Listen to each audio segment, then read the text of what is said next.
बहुत समय पहले की बात है। दक्षिण भारत के गहरे जंगलों में एक शिकारी रहा करता था। नाम था कणप्पा। शिकार करना उसका जीवन था, लेकिन दिल में बस एक ही आराध्य, भगवान शिव।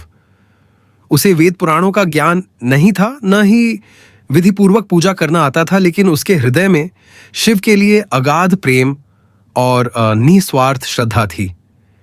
एक दिन शिकार के दौरान कणप्पा को एक पहाड़ी की गुफा में प्राचीन शिवलिंग दिखाई दिया।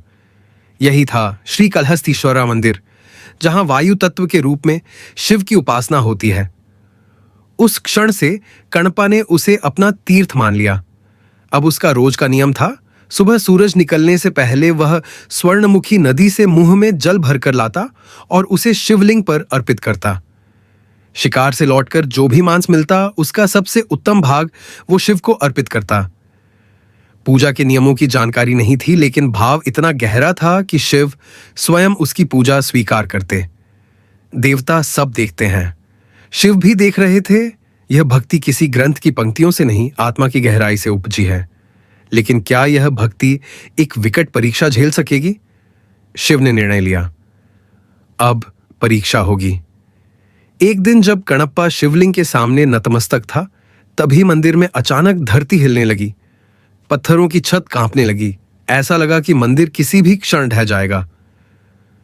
अन्य भक्त घबराकर बाहर भागने लगे, लेकिन कणप्पा टस से मस नहीं हुआ। अगर यह शिवलिंग टूटा तो मेरा ईश्वर कहां रहेगा?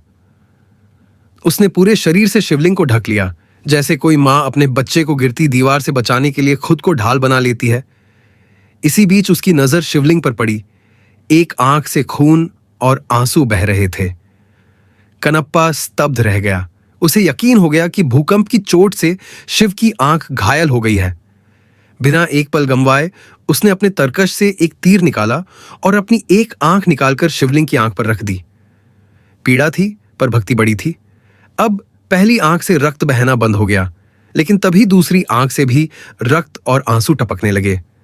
अब कणप्पा ने अपनी दूसरी आंख निकालने की ठानी, लेकिन तभी एक विचार कौंधा, जब दूसरी आंख भी निकाल लूंगा तो मैं अंधा हो जाऊंगा। फिर शिव की आंख कहां है, यह कैसे पता चलेगा? पर रुकना नहीं था। उसने अपनी आंख निकालने से पहले अपना पैर उठाया और पैर का अंगूठा उस जगह रख दिया जहां शिव की दूसरी आंख थी, ताकि अंधा होने के बाद भी वो निशाना न चूके। और जैसे ही वह तीर उठाने को हुआ, तभी शिव प्रकट हुए। त्रिनेत्रधारी महादेव, जटाओं में गंगा, गले में नाग और करुणा से भरपूर आंखें। उन्होंने कणप्पा को रोका, बोले, वत्स, तुम्हारी भक्ति ने मुझे जीत लिया। तुमने सब कुछ त्याग दिया बस मुझे पाने के लिए। ऐसी भक्ति पर तो मैं स्वयं को न्यौछावर कर दूं।